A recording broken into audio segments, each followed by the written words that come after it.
तो सहायक संधि से अपन चालू करेंगे, क्योंकि चौथे आंग्ल मैसूर युद्ध के बाद जो मैसूर के राजा थे उन्होंने ब्रिटिश कंपनी के साथ सहायक संधि पर हस्ताक्षर किए थे। तो सबसे पहले देखते हैं कि सहायक संधि क्या होती थी, किस प्रकार के उसमें प्रावधान होते थे, फिर उसका हिस्टोरिकल बैकग्राउंड देखेंगे और फिर ये देखेंगे कि किस किस रीजनल पावर ने सहायक संधि को साइन किया, और फिर देखेंगे कि इसका परिणाम ब्रिटिश कंपनी के परिप्रेक्ष्य में क्या निकला और इसका परिणाम रीजनल पावर्स के संदर्भ में क्या निकला। तो सहायक संधि, सहायक संधि, तो देखिए सहायक संधि में दो पक्ष होते थे, जिनमें एक पक्ष होता था ब्रिटिश का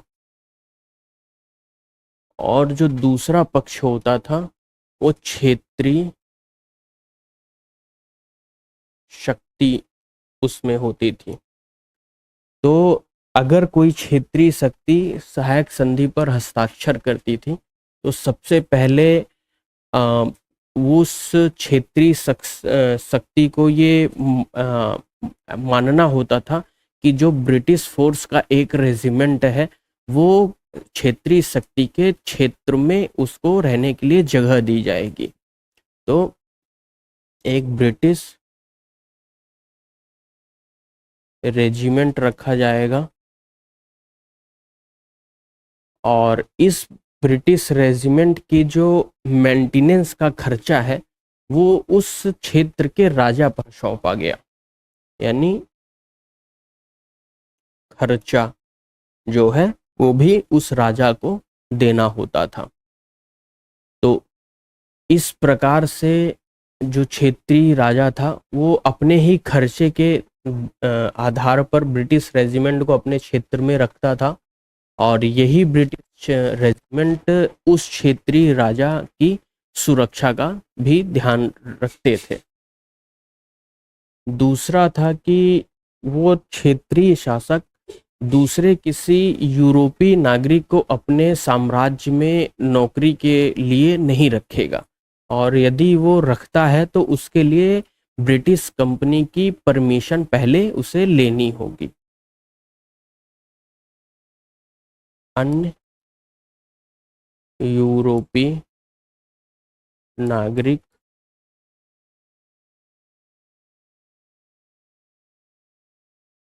को नौकरी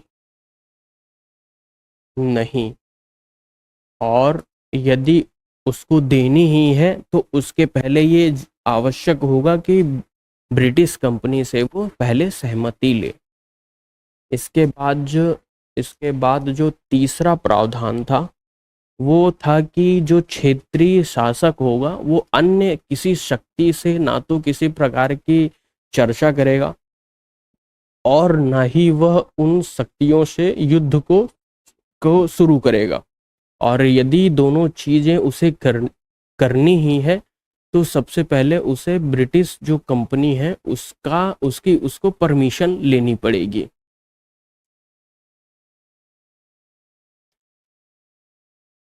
चर्चा और युद्ध हेतु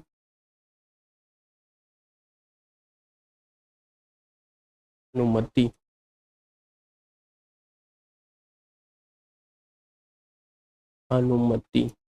तो ये सारे प्रावधान राजा के लिए थे जो क्षेत्रीय शासक था। अब देखते हैं कि ब्रिटिश के लिए क्या प्रावधान किया गया था। तो ब्रिटिश के लिए सबसे पहला प्रावधान ये था कि ब्रिटिश अगर सहायक संधि पर हस्ताक्षर करते तो उस क्षेत्रीय राज्य को सुरक्षा देने की जिम्मेदारी ब्रिटिश की फोर्स की होगी, ब्रिटिश सेना की होगी। तो इनका था सुरक्षा की जिम्मेदारी,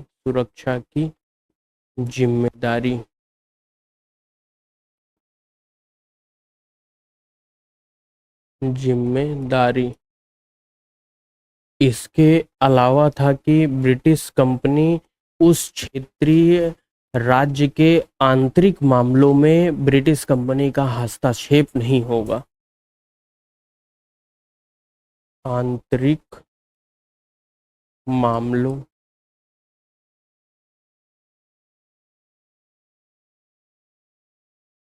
मामलों मामलों में हस्तक्षेप नहीं। तो ये मुख्य प्रावधान थे संधि के, जो ब्रिटिश कंपनी की तरफ से थे और जो क्षेत्रीय शासक की तरफ से थे। अब देखते हैं कि इसका ऐतिहासिक बैकग्राउंड क्या है, हिस्टोरिकल बैकग्राउंड इसका क्या है।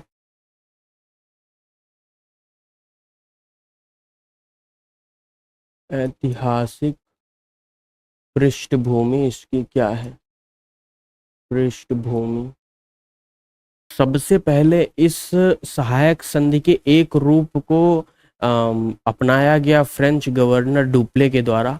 डुप्ले अपनी सेना को किराए पर देता था क्षेत्रीय शासकों के लिए। तो इसको सबसे पहले डुप्ले के द्वारा अपनाया गया, किराए पर सैनिक देकर। और इसका लगभग मिला जुला रूप क्लाइव के द्वारा अपनाया गया। लेकिन जो मुख्य रूप से जिस सहायक संधि को हम जानते हैं, जिस सहायक संधि को के प्रावधानों को हम जानते हैं, उसको मुख्य रूप से अपनाया गया वेलेजली के द्वारा, वेलेजली के द्वारा। और वेलेजली के द्वारा सहायक संधि का जो रूप हम पढ़ते हैं वो मुख्य रूप से वेलेजली के द्वारा अपनाया गया। अब देखते हैं कि ऐसे कौन कौन से क्षेत्रीय शासक थे जिन्होंने सहायक संधि पर हस्ताक्षर किए। क्षेत्रीय शासक, तो इनमें थे निजाम हैदराबाद, निजाम अवध, मैसूर, पेशवा,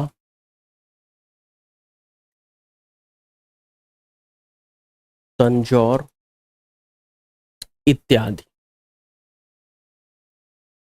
ये सभी क्षेत्रीय राज्य थे जिन्होंने ब्रिटिश के साथ सहायक संधि पर हस्ताक्षर किए।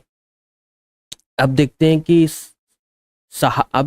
हैं कि सहायक संधि का परिणाम क्या हुआ ब्रिटिश कंपनी के परिप्रेक्ष्य में और क्षेत्रीय शासक के परिप्रेक्ष्य। परिणाम तो ब्रिटिश के लिए ये काफी लाभपूर्ण इसका परिणाम था, क्योंकि ब्रिटिश के साम्राज्य विस्तार में इसका महत्वपूर्ण योगदान था। ये क्षेत्रीय शासकों से सहायक संधि करके उनके ऊपर अपना प्रभुत्व की स्थापना कर अपने साम्राज्य का ये लोग विस्तार करते थे। तो साम्राज्य विस्तार। दूसरा था कि इसने ब्रिटिश को ये सहायता की कि जो अन्य ब्रिटिश के प्रतिद्वंदी थे, अन्य जो यूरोपीय प्रतिद्वंदी थे भारत में, उन्हें क्षेत्रीय शासकों से अलग किया जा सके। अन्य प्रतिद्वंदी, अन्य यूरोपीय प्रतिद्वंदी, अन्य यूरोपीय प्रतिद्वंदी को अलग किया गया। नेक्स्ट था कि इसने ब्रिटिश कंपनी को जो क्षेत्रीय शासकों की आंतरिक राजनीतिक स्थिति थी उसको समझने में सहायता की। तो इससे आंतरिक राजनीतिक स्थिति समझ में सहायता की। तो ये ब्रिटिश कंपनी के संदर्भ में इसके लाभ थे। अब देखते हैं कि यदि ये ब्रिटिश कंपनी के लिए लाभपूर्ण साबित हुई तो क्षेत्रीय शासकों के लिए ये कैसे हानिप्रद थी?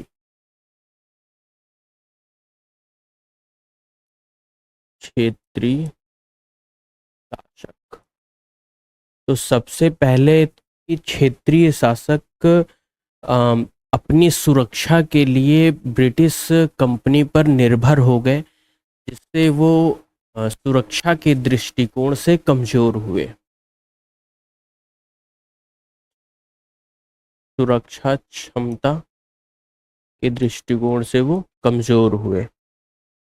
अगला है कि ये अपने क्षेत्रीय साम्राज्य के विस्तार करने में असफल साबित हुए, क्योंकि यदि इनको किसी से चर्चा करनी होती थी, किसी से युद्ध करना होता था, तो उन्हें पहले ब्रिटिश कंपनी की अनुमति लेनी होती थी।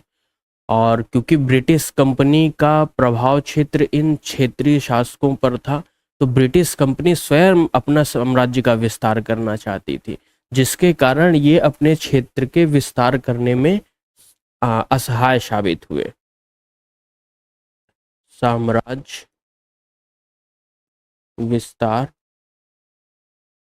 इनका कम हुआ, ये दुर्बल साबित हुए उसमें। नेक्स्ट है कि आर्थिक दृष्टिकोण से काफ़ी हानिप्रद थी, क्योंकि ब्रिटिश कंपनी की जो रेजिमेंट उस क्षेत्रीय शासक के क्षेत्राधिकार में रखी गई थी, उसका भारी भरकम इनको पेमेंट, इनका खर्चा देना होता था। तो इस खर्चे का भार क्षेत्रीय शासक के ऊपर आता था, जिससे उसकी आर्थिक स्थिति में भी कमजोरी हुई। आर्थिक स्थिति कमजोर। तो ये परिणाम के बिंदु हैं जो सहायक संधि के हम देख सकते हैं। तो इस डिस्कशन में इतना ही है, इससे आगे अपन नेक्स्ट डिस्कशन में देखेंगे।